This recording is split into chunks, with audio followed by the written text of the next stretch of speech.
من فيض مولانا الغفور قرآن رب العالمين جاء لنا نبراس نور فيه السعادة واليقين أسمى المعاني في السطور نسمو بها دنيا ودين نلقى الشفاعة في النشور بدلائل النور المبين في حفظه تحلو الأمور ما خاب من يرجو المعين نلقى الشفاعة في النشور بدلائل النور المبين بدلائل النور المبين.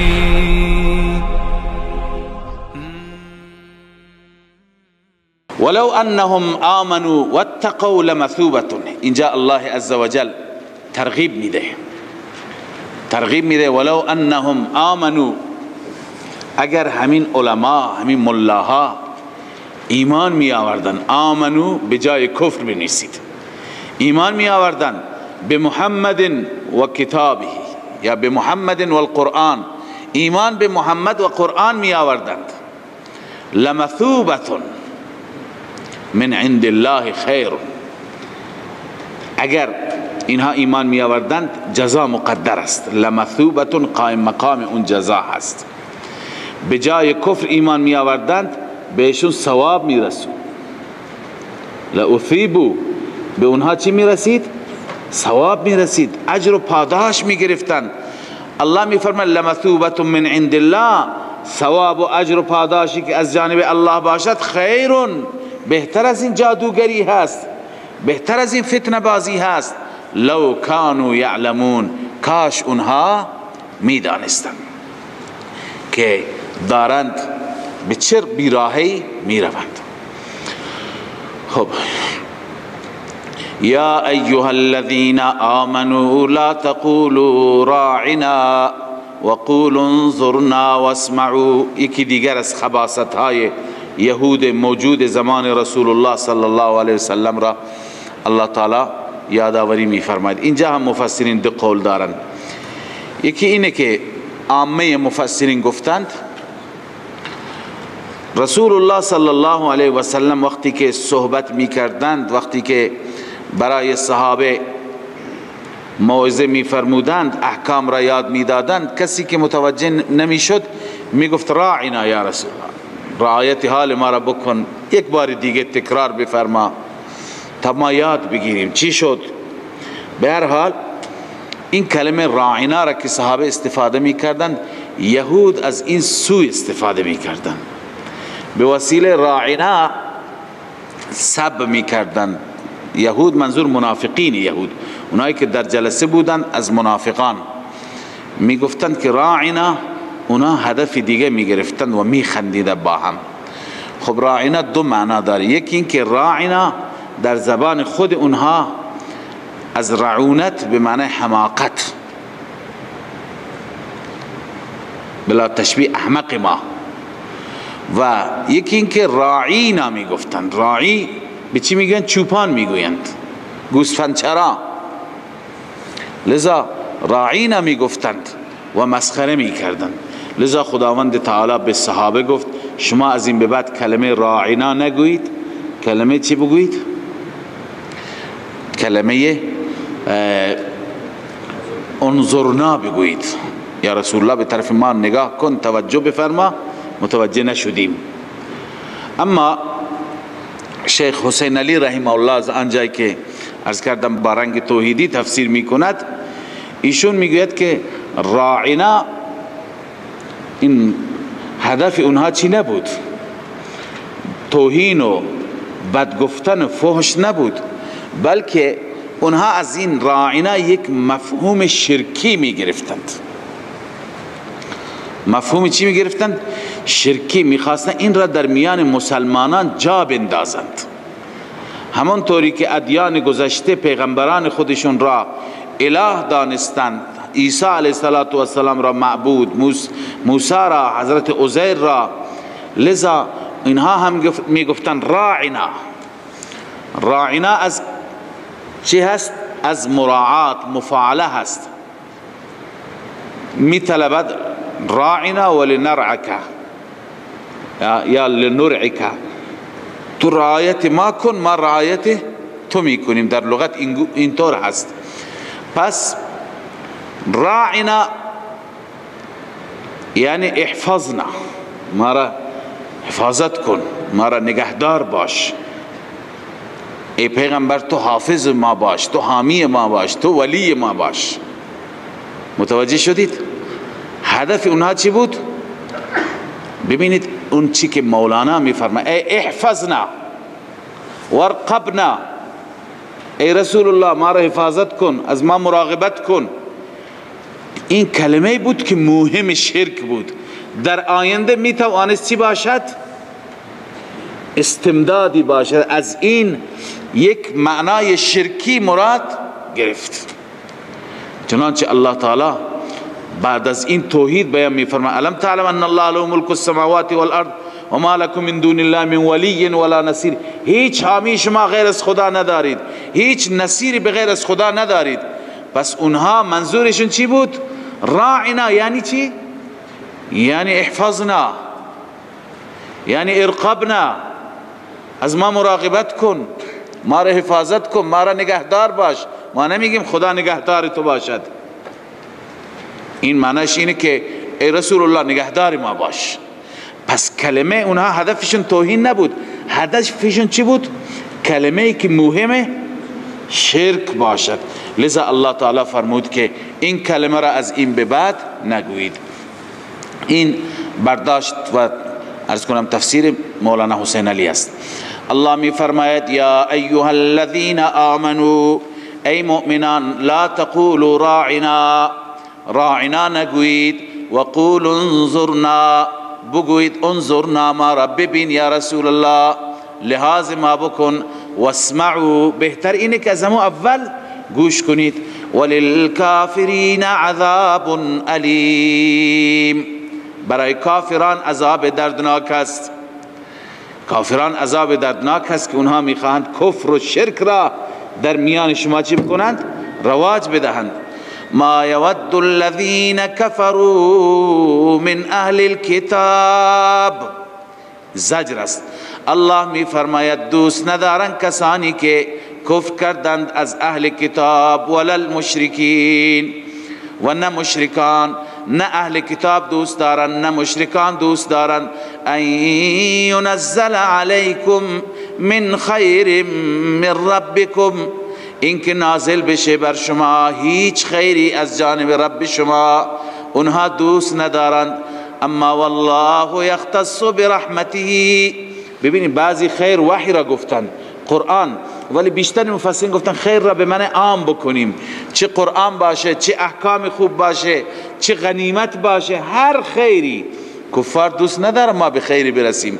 اما والله یختص برحمته من یشاء، رب العالمین اختصاص میدهد با رحمتش، یعنی با وحی، هر کسی را که بخواهد. والله ذو الفضل العظیم، الله صاحب فضل عظیم هست.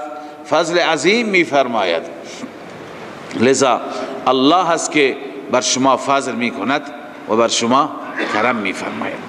خب ما ننسخ من آیت، اونها یکی دیگر از شبهاتشون و اشکالاتشون این بود، می گفتند که به کلام محمد توجه نکنید.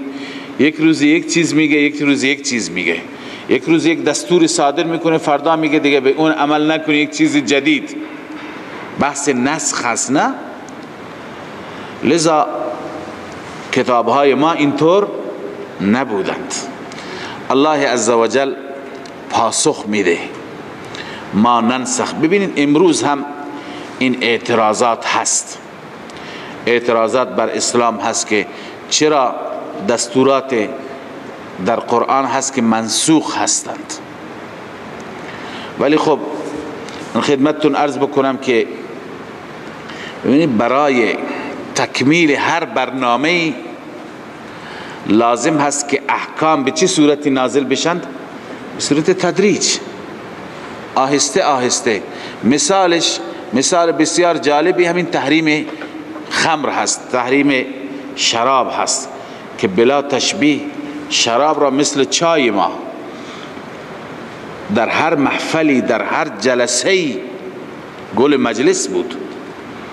اگر یک ها خداوند دستور میداد که شراب نخورید، اون وقت چیکار میکردند؟ شاید ترک شراب سخت بود. بلا تشبیه یه معتادی را که ترک میدهند، یک ها به هر حال اون مواد را ازش نمیگیرند. اونی که روز چند بار مصرف میکرده، اول میگن روز یک بار فقط مصرف کن، بعدا 2 روز یک بار، بعدا هفته یک بار، بعدا ماهی یک بار. به این صورت کم کم تدریجا به هر حال ازش میگیرند. همین طور بود. الله تعالی ابتداء دستور داد که یسألونک عن الخمر والمیسر، درباره شراب و قمار شما را میپرسند. قل فیهما اثم کبیر و منافع للناس، هم گناه هم منافع. اما و اسمهما اکبر من نفعهما، مضراتش، گناهانش از نفع بیشتره. وقتی که این حکم نازل شد، صحابه بعضی که از قبل نمیخوردند، بعضی متوجه شدند که عجب، پس اینها مضارش بیشتر است. از اشارات قرآن فهمیدم شراب را ترک کردند. بعد از اینکه شراب را ترک کردند، آیه دوم نازل شد. الله تعالی فرمود یا ایها الذین آمنوا لا تقربوا الصلاة وانتم سکارى، اگر شراب میخورید خود دانید، اما در وقت نماز حق نداری بخورید. پس در بعضی از اوقات خوردن شراب چی شد؟ حرام شد. کم کم نفرت چی میشه؟ ایجاد میشه، تا اینکه خداوند آیه سوم را انما الخمر والمیسر والانصاب والازلام رجس من عمل الشیطان فاجتنبوه، از این دیگه اجتناب بکنید، گنده، نجس، عمل شیطانه. پس صحابه چی کردند؟ ترک کردند. شیشه ها شکسته شد، کوزه ها شکسته شد، مشکیزه ها پاره شد. پس به این صورت احکام تدریجی می آمد. الان هم نگاه بکنید که حکومت ها برای مصالح خودشان امروز یک بخشنامه دارند، فردا میبینید این بخشنامه لغو میشه. انسان ها همیشه در حالت چی هستند؟ ترقی و عروج هستند. هرچی که جلوتر میرند احکام جدیدی صادر میشه. لذا برای دین مبین اسلام اینم یک چیز طبیعی بود. باید احکامی می آمد، بعدا از اون احکام کاملتری می آمد و اونها چی می شدند؟ احکام گذشته منسوخ می شدند. خب اون احکام که منسوخ شدند الان در قرآن کریم هستند یا نیستند؟ اکثرشون هستند. قرآن هم اشاره می کند او ننسها، بعضی از اونها را خداوند اصلا از ذهن می برد، فراموش می دارد. اما نسخ از نظر متقدمین یک معنای بسیار وسیعی دارد که هر مطلقی اگر مقید بشه، عامی خاص بشه، این را منسوخ، کوچکترین تغییری بیاد اون را چی می دونستند؟ اونها منسوخ می دانستند. بنابراین آیات منسوخه که در قرآن مجید از نظر متقدمین با این تعریف عام که برای نسخ دارن بیش از 500 تا هستند. اما متأخرین گفتند که نسخ نه، معنیش چی هست؟ ازاله یک حکم. یک حکمی که وجود دارد این حکم به صورت کلی تغییر بیابد. مثلا امروز هست که این جایزه، فردا حکم میاد این ناجایزه. خب کلا اون حکم چی شد؟ ازاله شد. ازاله و تغییر کلی. متأخرین به این معنی نسخ را میگیرند. خب به این معنی نسخ آنچه که علامه آلوسی نوشته در کتاب الاتقان، آیات منسوخه حول هوش 21 عدد هستند. و امام شاه ولی الله رحمه الله این آیات منسوخه را توجیه کرده، گفته نخیر اینقدر نیستند، تعویل کرده، توجیه کرده و آخر شاه ولی الله میگه آیات منسوخه 5 تا هست و حضرت حسین علی رحمه الله اون 5 تا را هم توجیه میکند. ایشون معتقد هیچ چیزی در قرآن باقی نمانده وقتی که به اون آیات برسیم انشاءالله توجیهشان را خدمت شما عرض میکنم. اما اینجا الله تعالی میفرماید ما ننسخ من آیت، هر آیه را که ما منسوخ بکنیم او ننسیها یا از ذهن شریف ببریم فراموش بداریم، نأتی بخیر منها. اون ما ننسخ من آیت نسخ معنوی هست او ننسیها نسخ لفظی هست، یعنی کلن چیش را تلاوتش را هم از بین ببریم. نأتی بخیر منها این جواب حکیمانه هست، اینجا بنویسید جواب حکیمانه. خدا میفرما ما بهتر از اون میاریم، او مثلها یا حکم دیگر مثل همون حکم را برای شما چی میکنیم؟ نازل میکنیم. لذا الله میفرماید الم تعلم ان الله علی کل شیء قدیر، مگر نمیدانی که خدا بر هر چیز قادر است؟ یک حکمی میبره حکم بهتر میاره، مگر قادر نیست؟ چرا نیست؟ هست. این الم تعلم استفهام تقریر است. الم تعلم اون جواب حاکمانه هست، اول جواب حکیمانه بود، الان جواب حاکمانه. اولا الله تعالی میفرماید هر حکمی که ما از بین میبریم حکم بهتری میاریم. و اشکالی دارد؟ نه. الان الله تعالی میفرماید من حاکم مطلق هستم، من اختیار دارم. کی هست که جلوی قدرت من را، جلوی اختیار من را بگیرد؟ پس این جواب چی شد؟ حاکمانه.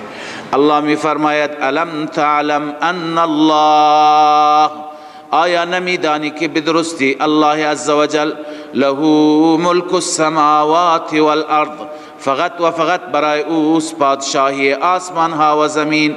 و ما لکم من دون الله من ولی ولا نصیر. اینم عطف بر ان، یعنی الم تعلم آیا نمیدانی که ما لکم نیست برای شما من دون الله بغیر از الله من ولی ولا نصیر، هیچ حامی نیست. ولی یعنی چی؟ حامی کارسازی نیست. ولا نصیر هیچ یاری و یاوری نیست که شما را کمک بکند، نصرت بکند. فقط الله هست. الله میتواند، الله قدرت مطلق داره. پس این قادر مطلق به هر صورتی که دوست دارد آیات خودش را نازل میفرماید. ام تريدون ان تسألوا رسولكم، خداوند میفرماید آیا شما میخواهید از پیغمبرتان سوالاتی بپرسید، چیزهایی بخواهید؟ کما سئل موسی من قبل، همان گونه که موسی قبل از این سوال شدند. موسی قبل از این سوال شد. ببینید این سوال چی بود؟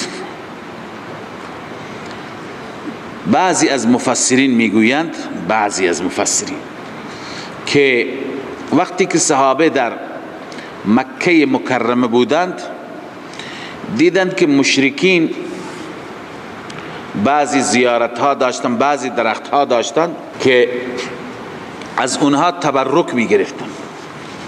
یک درختی بود میرفتن اونجا نخی، چادری، لنگی چیزی میبستن، آویزان میکردن یا اسلحه شون را، سلاحای خودشون را. این را میگفتن ذات انوات. ذات انوات یعنی درختی که چیزهای زیادی بهش آویزان بشه. میخوایی که شیر مثلا متبرک بشه، ببر مشکیزه را اونجا آویزان کن. میخوای آبت همچنین. میخوایی که با این سلاح موفق بشید در جنگ، میبردن سلاح را آویزان میکردن. چنانچه دیدید در بعضی مزارات مردم چیکار میکنن؟ از همون جا گرفته مردم نخی چیزی اونجا میبندن تا چند روز بعد اون را میبرند و میگویند هر جا بر هر دردی بسته بشه دیگه شفا هست. این را میگن ذات انوات. خب این مفسرین نوشتن که صحابه به رسول الله گفتن یا رسول الله همونطور که اونها ذات انوات دارن، یک درختی دارن مقدس هست و حاجات خودشون را، برای ما هم یک ذات انوات تعیین بفرمایید که ما هم چیکار بکنیم؟ اونجا این چیزهایی که نیازمون باشه آویزان بکنیم اونجا و تبرک بگیریم، بریم حاجات مشکلات خودمون را حل بکنیم. رسول اکرم صلی الله علیه وسلم ناراضی شدند. خداوند عزوجل این آیه را نازل کرد که آیا شما میخواهید از رسول الله همون مسائلی را که بنی اسرائیل از موسی خواستند؟ خب بعضی مفسرین این را نوشته، ولی ببینید این سوال و این خواسته با تربیت یافتگان رسول الله صلی الله علیه وسلم و تزکیه شدگان به وسیله رسول الله، اونهایی که شب و روز در خدمت رسول الله بودند، اونهایی که رسول الله بهشون آموزش داد که استعنت فاستعن بالله، کمک خواستی فقط از خدا بخواه.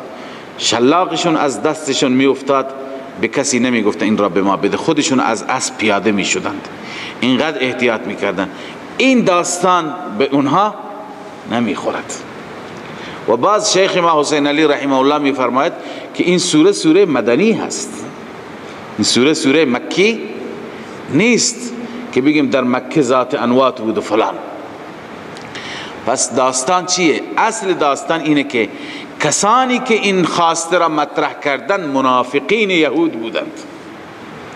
کیا بودند؟ منافقین یهود بودند، ولی در غالب مسلمانان لباس اسلامی داشتند، خودشون را مسلمان می دانستند. لذا اینها آمدند و چنین خواسته ای را مطرح کردند. خداوند عزوجل اونها را از عواقب این سوال و این خواسته برحذر داشتند. شما میخواهید دوباره کفر را، دوباره شرک را؟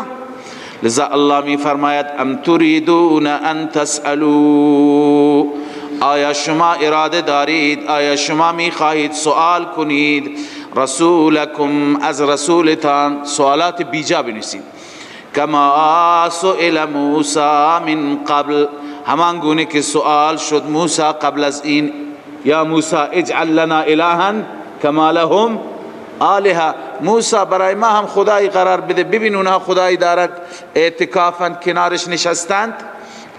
الله می فرماید و من یتبدل الکفر بالایمان، هر کسی که تبدیل بکند کفر در مقابل ایمان، این را به مثابه کفر می داند، استمداد از غیر خدا و تبرک جستن از غیر خدا، فقد ضل سواء السبیل، به درستی که این انسان گمراه شد از راه راست، از راه راست. اکنون الله تعالی هدف یهود را از این سوال و از این خواسته بیان می فرماید. هدف یهود که این خواسته را به عنوان مسلمان مطرح می کنند چیه؟ الله می فرماید ود کثیر من اهل الكتاب، دوست دارم بسیاری از اهل کتاب، لو یردونکم، اینکه شما را برگردانند، من بعد ایمانکم کفارا، بعد از ایمان شما را برگردانند کفار، شما را به کفر برگردانند. هدفشون چی هست؟ چرا؟ حسدا من عند انفسهم، به خاطر حسدی که آنها، حسدا مفعول له ودو هست، ودو حسدا یا ود حسدا، دوست دارن اونها به خاطر حسدی که من عند انفسهم نزدشان هست، یعنی در وجودشان هست، من بعد ما تبین لهم الحق، بعد از اینکه حق برایشان واضح شد، بعد از اینکه اونها میدانند که شما بر مسیر حق و توحید هستید. لذا آیا باید با اینها نجنگیم، اینها را نکشیم؟ الله هنوز حکم جهاد نازل نشده. الله می فرماید فاعفوا واصفحوا حتی یأتی الله بامره، فاعفوا معافشان کنید، واصفحوا از اونها درگذر باشید، حتی یأتی الله بامره، حتی که الله امر خودش را، یعنی امر جهاد را برای شما صادر بفرماید. ان الله علی کل شیء قدیر، بدون شک رب العالمین بر هر چیز قادر و تواناست. لذا الله هر وقتی که امر جهاد را نازل کرد اون وقت باشون بجنگی. این خودش دلیله که اینهایی که این سوالات را، این اشکالات را مطرح کردند که بناس باشون جهاد بشه، اونا بیگانه بودن، خودی نبودن. پس از سیاق آیه اون چی که مولانا حسین علی میفرماید چی میشه؟ تایید میشه. اما یک مطلبی یادآوری بکنم که ود کثیر من اهل الكتاب، این اهل کتاب را فقط به معنی یهود نکنید، آیه را منحصر به شأن نزولش نکنید. امروز هم اهل کتاب دوست دارند که مسلمانان چی بشند؟ برگردند به دین کفر، به دین شرک. امروز بیشتر از اهل کتاب مسیحیان تبشیری فعالیت میکنن، شب و روز پول خرج میکنن در بلاد اسلامی، بالخصوص در بلاد عقب مانده، در بلاد فقیر، در بلادی که مردم نیاز دارن. انجیل را شایع میکنن، پخش میکنن، پول به مردم میدن. حتی کلیساها از طریق اینترنت هستند افرادی که میگن بیایید هم انجیل بگیرید هم پول بگیرید و خیلی از مردم میروند. لذا این مودت و این دوستی اونها بر این که اهل ایمان و اهل اسلام از اسلام برگردد از صدر اسلام بوده، هنوز هم با شدت بیشتری ادامه دارد. باید مسلمانان آگاه باشند، مسلمانان واقف باشند که اینها اهداف بسیار شومی دارند و در بعضی بلاد کم و بیشی در اهداف خودشان هم موفق شدن هستند. همین اطراف ما، نزدیک ما، نه خیلی دور، روستاهایی، بخشهایی که مردم رفتن انجیل گرفتن. در بعضی از شهرهای بزرگ مثل یزد و اصفهان اونجا کلیسا هست و از همین استان ما هم رفتن مردم کلیسا گرفتن. میگن ما به هر حال دینشون را قبول نمیکنیم، کتابشون را میگیریم، هدفمون همون پولشون هست. العیاذ بالله. اینها مردم را گمراه میکنند و ایمان را الله میفرماید که اینها دوست دارن لو یردونکم من بعد ایمانکم کفارا، شما را به همون کفر برگردانند. لذا نزدیک شدن با اینها در واقع با آیات صریح قرآن مجید مخالفت کردن هست. مسلمانان باید بر حذر باشند. خب الله تعالی در میان این بحث، چون بحث یهود بود، اهل کتاب بود، در میان بحث امور مصلحه بیان می فرماید. قبلا خواندیم که وقتی که خداوند مطلبی بیان می کند گاهی امور مصلحه را هم بیان می کند که اون امور مصلحه کمک می کند انسان را در عمل کردن. لذا الله می فرماید اگر می خواهید که پایبند این مسائل باشید، نماز برپا کنید، زکات بدید، عبادات مالی و عبادات بدنی. و اقیموا الصلاة و آتوا الزکاة، نماز برپا بدارید، زکات بدهید، زکات حق مال را بدهید. و ما تقدموا لانفسکم من خیر تجدوه عند الله، رب العالمین می فرماید آنچه که شما تقدیم می کنید برای خودتان، برای جانتان، من خیر، از هر خیری، چه نماز می خوانید، چه صدقه مالی می دهید، یقین بدانید که تجدوه عند الله، شما می یابید او را نزد خدا، می یابید او را نزد خدا. تجدوه بنویسید ثوابه و اجره، چرا می یابید؟ ثوابش را و اجرش را پیش خدا میابید. ان الله بما تعملون بصیر، علت به درستی که الله به آنچه که شما عمل میکنید بیناست. هر چی که شما عمل میکنید خدا بیناست، خدا میدونه این نماز میخوانه، این داره در راه من انفاق میکنه، لذا الله تعالی اینها را ذخیره شما میگرداند. خب این در وسط امور مصلحه بود و در ادامه بحث یهود. دیگه از مکرهای یهود، نیرنگهای یهود یا از خباثات یهود این بود که هر یکی از یهود یا نصارا میگفتند که در بهشت فقط یهودی ها می روند، غیر از یهودی ها کسی اجاره کردند، مال یهود هست. نصارا میگفتند نه مال نصارا هست. و الله عزوجل می فرماید این آرزوهای باطل هستند. وقالوا لن يدخل الجنة الا من كان هودا او نصارا، می گفتند هرگز وارد بهشت نمی شود الا من کان هودا او نصارا، مگر اون کسی که یهودی باشد یا نصرانی باشد. یهودی میگفتن یهودی باشد، نصرانی میگفت نصرانی باشد. رب العالمین میفرماید تلک امانیهم، این آرزوهای باطل اونهاست، خیالات فاسد اونهاست. امانیهم بعضی گفتن شهواتهم الباطله التي تمنوها، معالم التنزیل و تفسیر خازن. این شهوات و هوای باطلشون هست که اونها تمنا کردن. الله میگه اگر اینجور هست دلیلتون را بیاورید. قل هاتوا برهانکم، این رد است، یعنی این ادعای بدون دلیل است. هاتوا برهانکم، بیاورید برهانتان را، بیاورید دلیلتان را. ان کنتم صادقین، اگر شما صادق هستید. دلیل ندارید چه کسی وارد بهشت میشه؟ ببینید مستحق بهشت را الله اینجا معرفی میکنه. بلا، البته، من اسلم وجهه لله، هر کسی که تسلیم بکند خودش را برای الله. تسلیم بکند، چطور تسلیم بکند؟ پایین اسلمه بنویسید در عقیده و عمل. عقیده همون عقیده ای را بگیرد که خدا گفته، نه عقیده شرکی خرافاتی. و همچنین عملش اون باشد که خدا راضی هست. من اسلم وجهه لله، هر کسی که تسلیم بکند خودش را برای الله، یعنی در عقیده و عمل. شرط دوم و هو محسن، او محسن باشد. محسن را قبلا چی ترجمه کردم؟ مخلص. بنویسیم مخلص، نه منافق.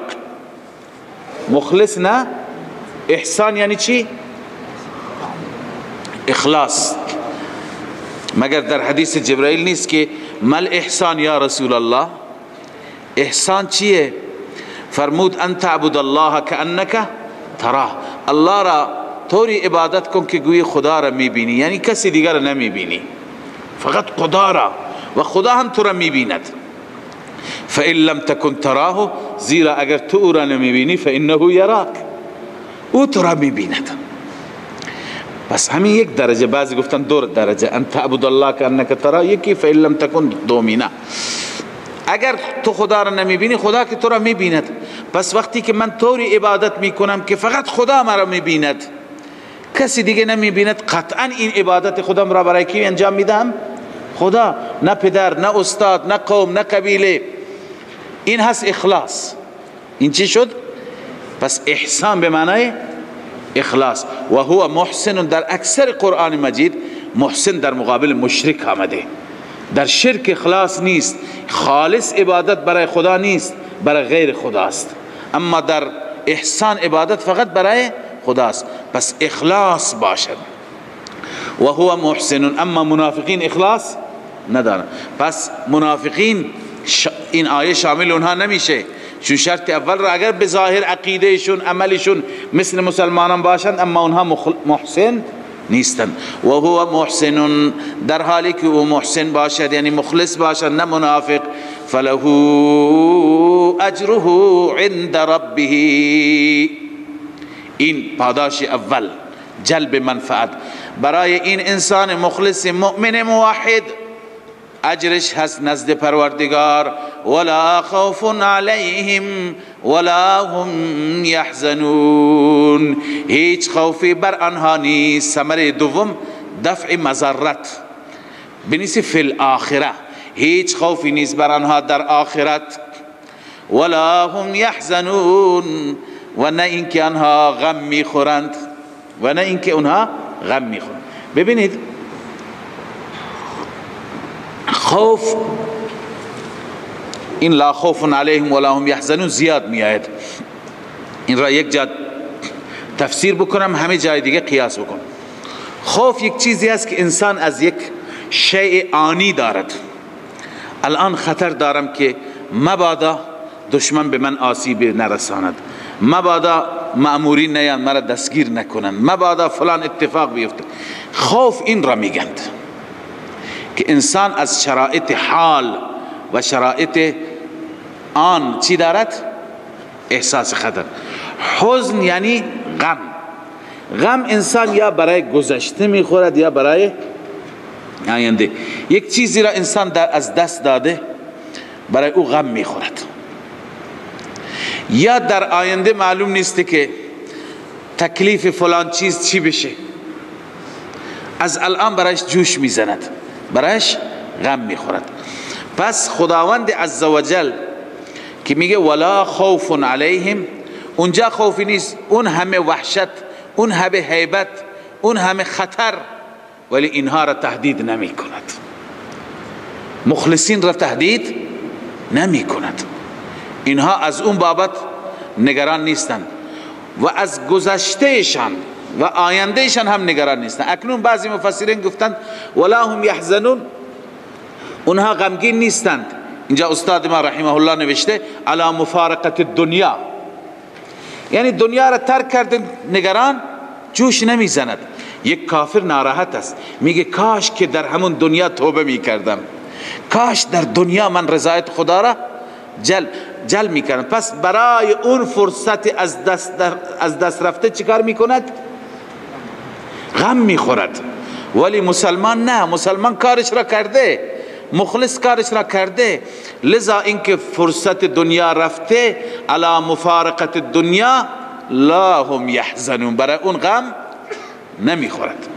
یک غم اینه که معلوم نیست که فردا چی بشه، دادگاه، بعد از اون به کجا سرم بیفته، بعد به هر حال با من چه معامله بشه. اونجا میتونه این غم در رابطه با استقبال هم باشد، یعنی بعد از این که از این مرحله قبر تمام بشم، مرحله حساب و کتاب تمام بشم، درباره آینده هم غمی ندارد. پس این غم را هم میتونیم به ماضی برگردانیم، هم میتوانیم به مستقبل برگردانیم، البته با سیاق آیه کار دارد و به هر دو هم میتونیم برگردانیم. اما خوف از شرایطی که انسان بترسد که چی باشد، با اون مواجه باشد، با اون روبرو باشد.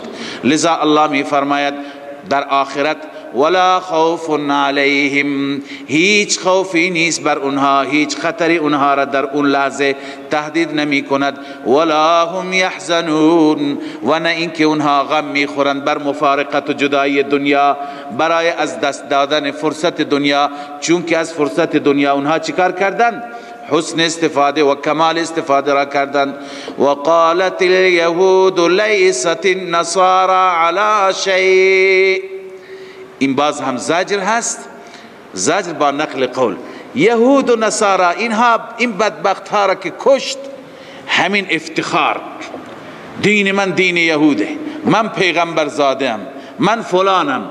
مسیحیان هم همیش افتخار، کسی که افتخار بکند به آبا و اجدادش، کسی که افتخار بکند به عرض کنم نسبش، به حسبش، به فلانش، این به جای نمی رسد. الله بیان می فرماید که اون چی که لازم هستیه اسلم وجهه و هو محسن، انسان عمل بکند، اعتقاد خوبی داشته باشد، عمل خوبی داشته باشد. لذا زجر با نقل قول از یهود و نصارا.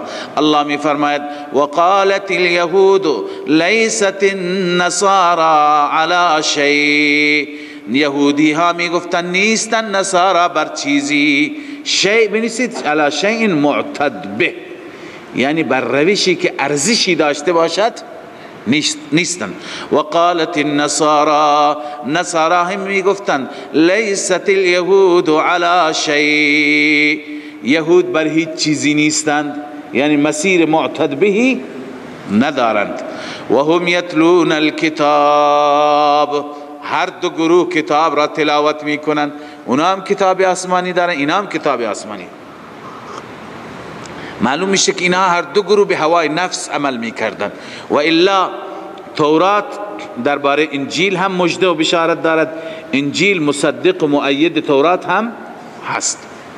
پس معلوم میشه که اینها از کتاب نمی گفتند، از چی می گفتند؟ از هوای نفس می گفتند. كذلك قال الذين لا يعلمون، این جاهلان، برای اینها خدا لقبی نگذاشته، الذين لا يعلمون، اهل مکه.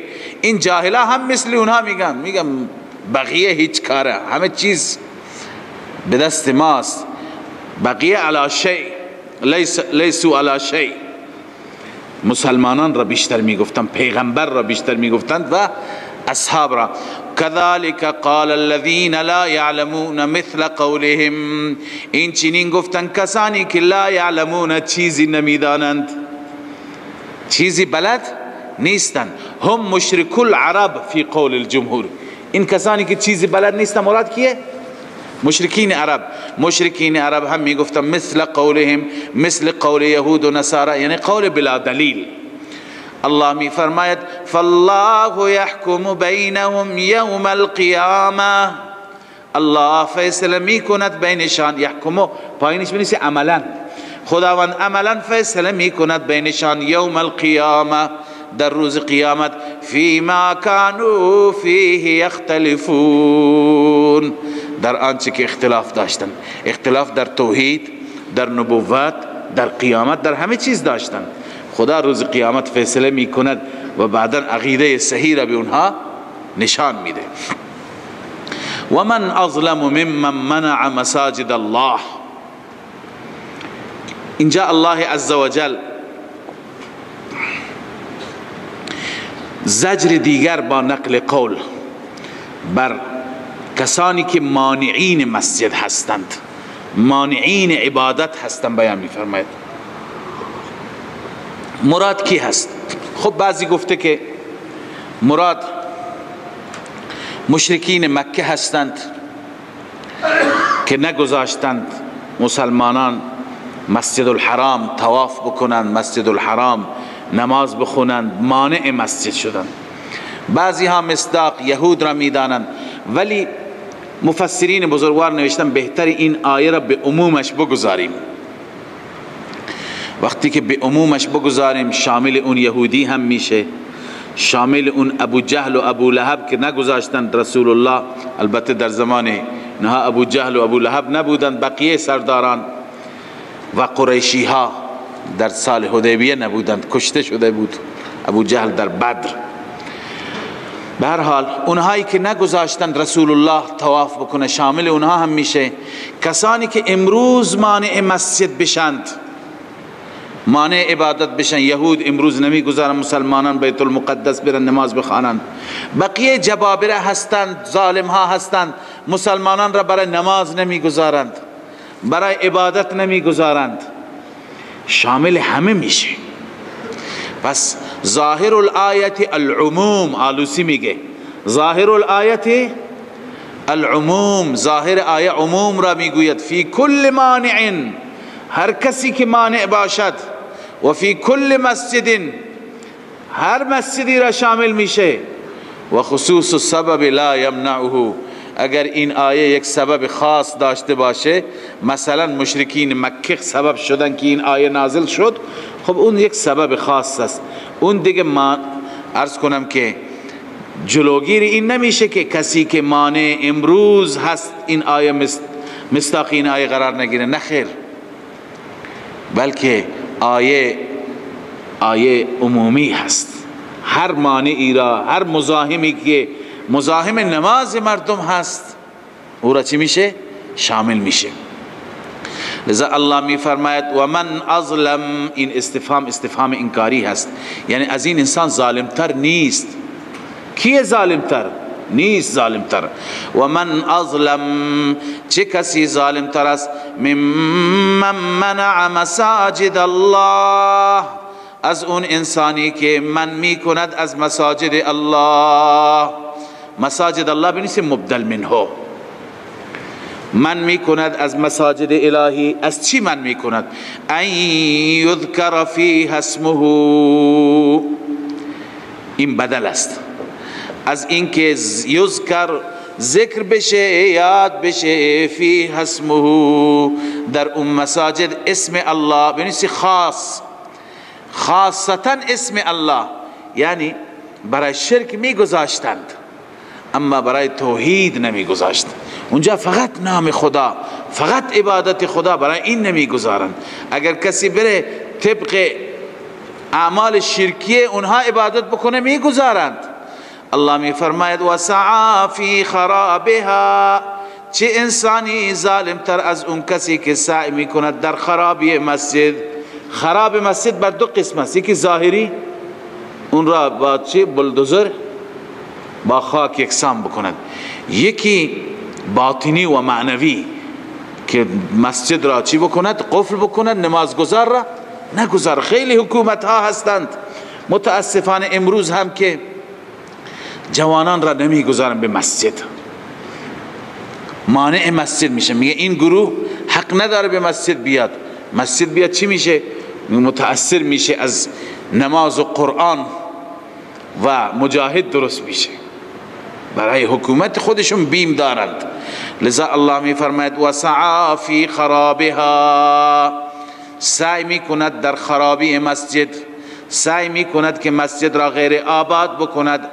اولئک ما کان لهم ان یدخلوها الا خائفین، این دسته از افراد حق ندارن که خودشون داخل بشوند الا خائفین، مگر خائفین من عذاب الله، هر وقتی که از عذاب خدا ترسیدند میتونن بیان، یعنی ایمان بیاورند.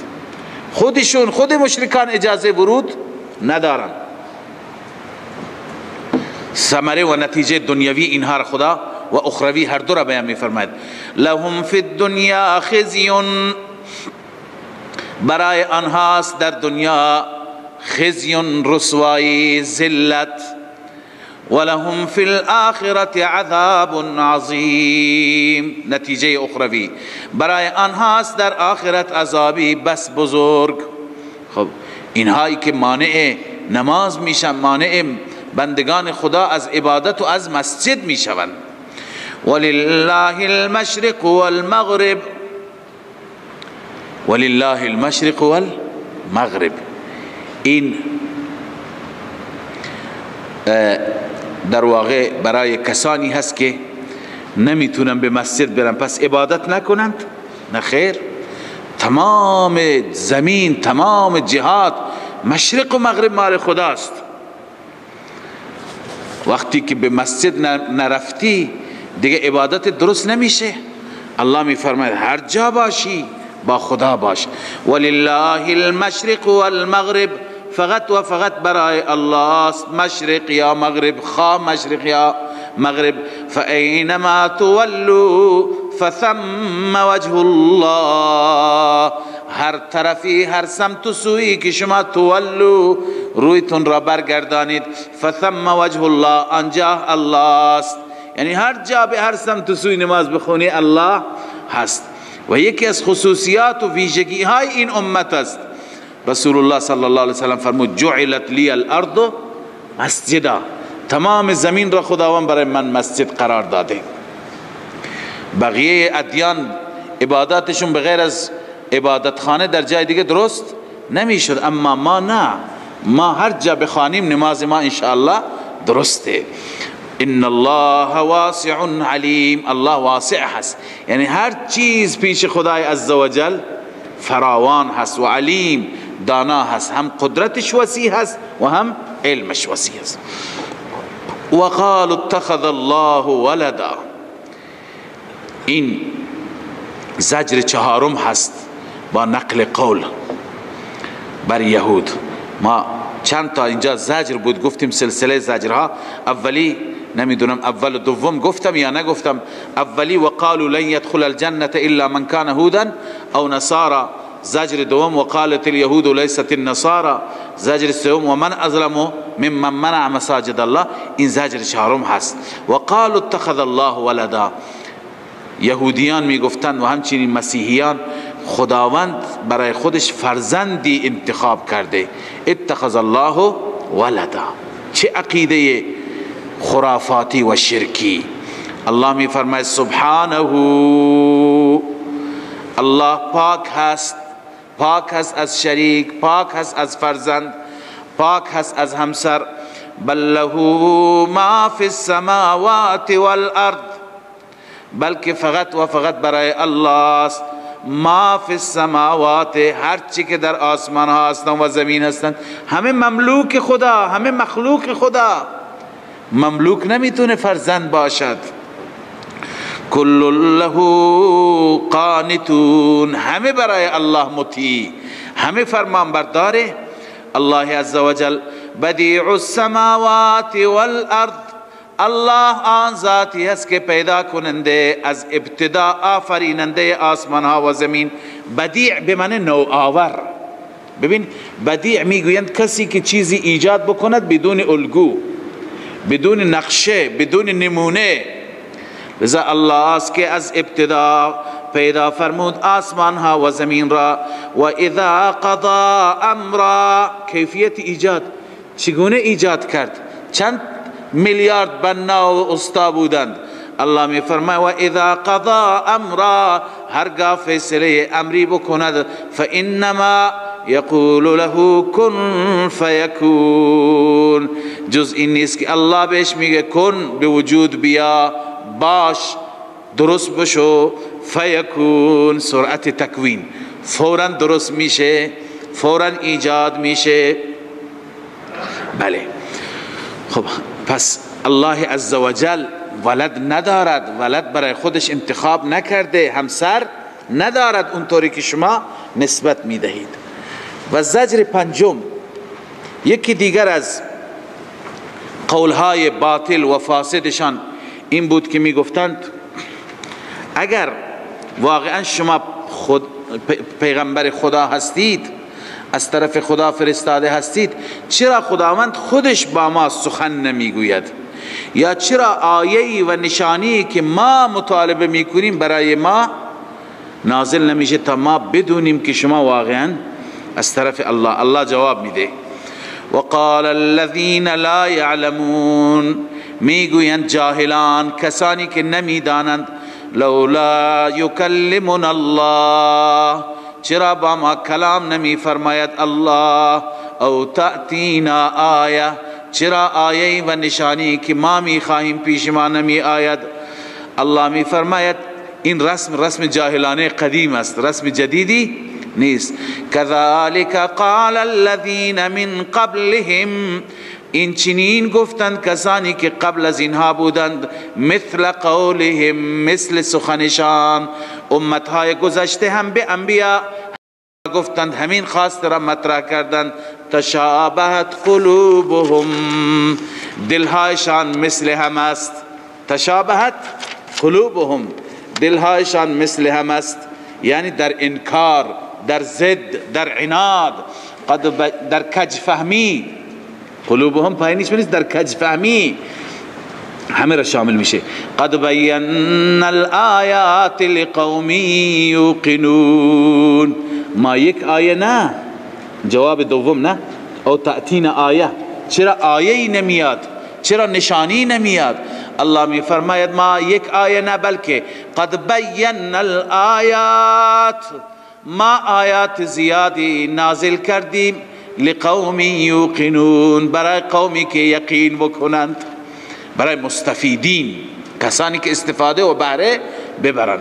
انا ارسلناک بالحق بشیرا و نذیرا، ای رسول الله ما تو را فرستادیم، تسلی برای رسول الله است. شما به این حرفها توجه نکنید، نگران نباشید، ما شما را برای هدفی فرستادیم، هدف را اجرا بکن. انا ارسلناک بالحق بشیرا و نذیرا، ای پیغمبر ما شما را فرستادیم، به حق فرستادیم، ما شما را به حق فرستادیم، بشیرا و نذیرا، فریضه اول و دوم رسول الله. بشیرا به عنوان بشارت دهنده، مژده دهنده برای کسانی که در مقابل حق چی میشن؟ تسلیم میشن. و نذیرا، و نذیر فرستادیم برای کسانی که در مقابل حق تسلیم نمیشن، ترساننده، اونها را از عذاب و عقاب خدا بترسان. ولا تسأل عن اصحاب الجحیم، نگران نباشه رسول الله که چرا حرف شما و سخن شما تأثیر نگذاشت، از شما سوال نمیشه. چرا کلام شما مؤثر نبود؟ چرا اینها ایمان نیاوردند؟ نه، چرا اینها به جهنم رفتند؟ ولا تسأل عن اصحاب الجحیم، شما از اصحاب جهنم سوال نمیشید، از جهنمی ها سوال نمیشید که چرا با وجود شما اینها به جهنم رفتند، چون شما به وظیفه خودتون عمل میکنید. وظیفه چی هست؟ بشیر و نذیر. اما یهود کی مسلمان میشند؟ کی ایمان می آورند، کی راضی میشند؟ زمانی که شما دین خودتون را، دین توحیدی را ترک کنید، دین اسلام را ترک کنید که این غیر ممکن است. لذا جوش نزن، نگران نباش. ولن ترضى عنك اليهود ولا النصارى، رب العالمین می فرماید هرگز راضی نمی شوند از شما یهودی ها و نه نصرانی ها، حتی تتبع ملتهم، حتی که شما پیروی کنید ملتشان را، یعنی شریعتشان را، شریعت و دینشان را شما تا زمانی که پیروی نکنید. اونها انتظار دارن شما برید همیشه. اونها وقتی که ندای وحدت هم میزنند، منظور از وحدت این نیست که شما بر دین خودتون بمانید، منظور اینه که شما برید تابع اونها بشید. شما چی؟ تابع اونها بشید. قل ان هدی الله هو الهدى، اعلام بکن ما به طرف شما نمی آییم، به درستی که هدایت الله او هست هدایت. هدی الله یعنی چی؟ هو الاسلام الذي انت عليه هو الهدى، بحر المحیط. ان هدی الله، هدی الله یعنی اسلام. ای رسول الله اعلام بفرما که هدی الله یعنی هو الاسلام الذي انت علیه، اون اسلامی که توی محمد بر او هستی، هو الهدى، هدایت یعنی راه حقیقی او هست. راه حقیقی هدایت اسلام هست. ولئن اتبعت اهواءهم، اگر شما پیروی کنید از خواهشاتشان، اگر شما پیروی بکنید از خواهشاتشان. خواهشات چیه؟ ببینید اهل باطل همیشه انتظار داره که اهل حق از خواهشات اونها چی بکنند؟ پیروی بکنند.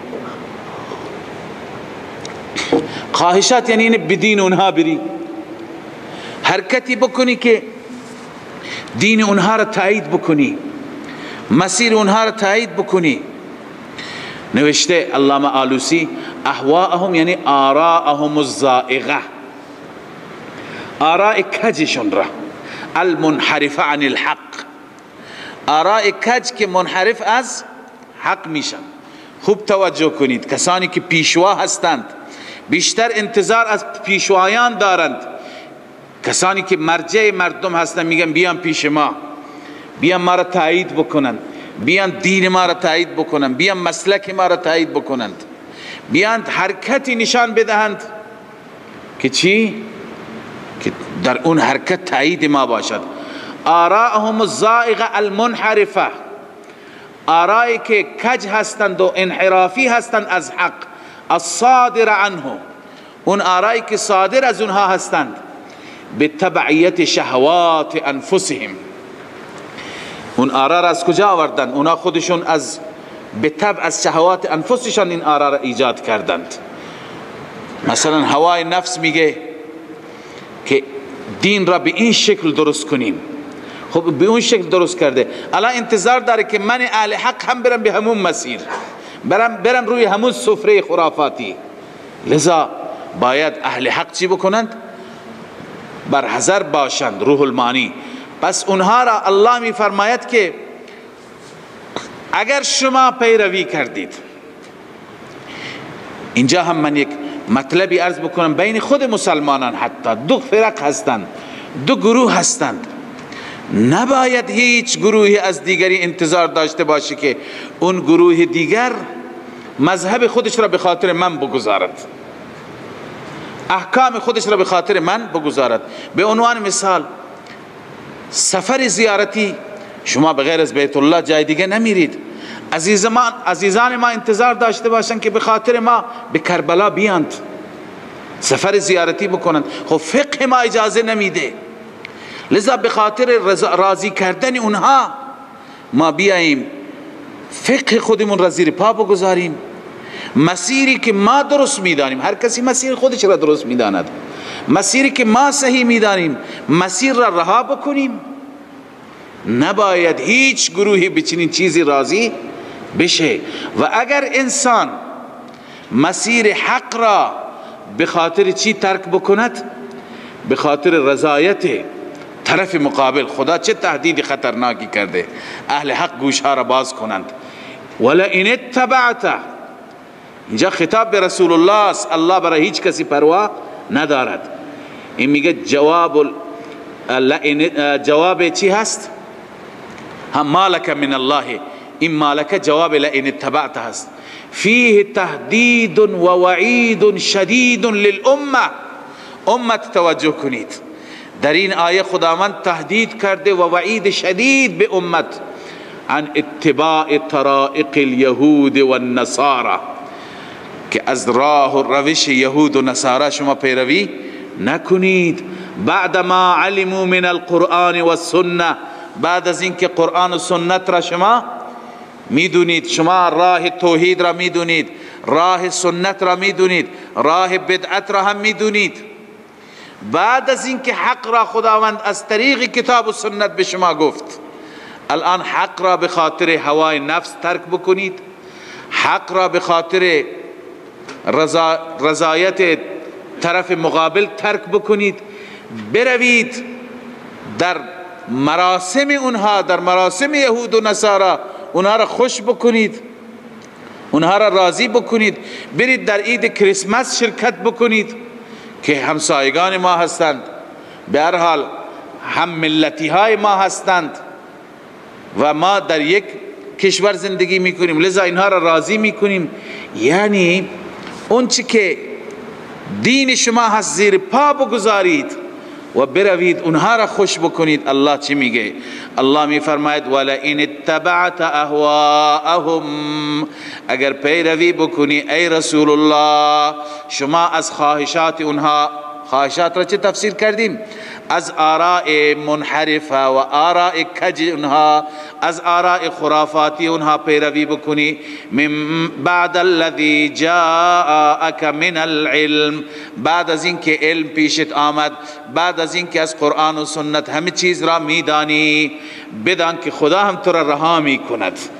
ما لك من الله من ولی ولا نصیر، نیست برای تو من الله ای من عذاب الله، از عذاب الهی، من ولی ولا نصیر، هیچ حامی نیست، هیچ حامی نیست که یمنعک من عذابی، تو را از عذاب من مانع بشه، ولا نصیر، هیچ مددگاری نیست، هیچ یاوری نیست تو را یاری برساند و غیر از الله.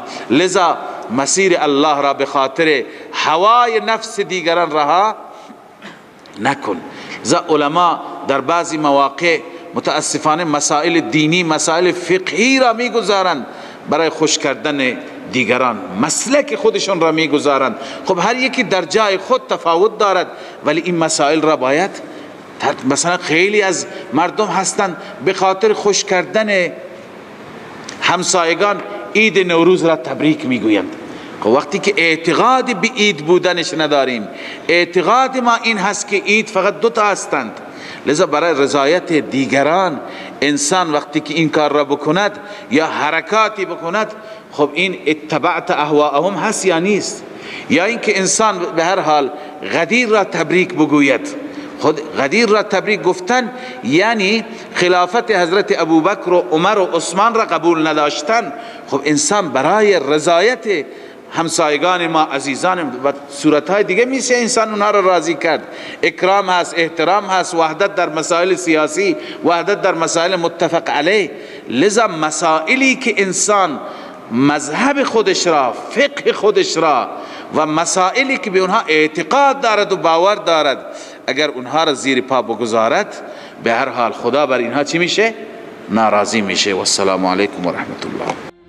من فيض مولانا الغفور قرآن رب العالمين جاء لنا نبراس نور فيه السعادة واليقين أسمى المعاني في السطور نسمو بها دنيا ودين نلقى الشفاعة في النشور بدلائل النور المبين في حفظه تحلو الأمور ما خاب من يرجو المعين نلقى الشفاعة في النشور بدلائل النور المبين، بدلائل النور المبين.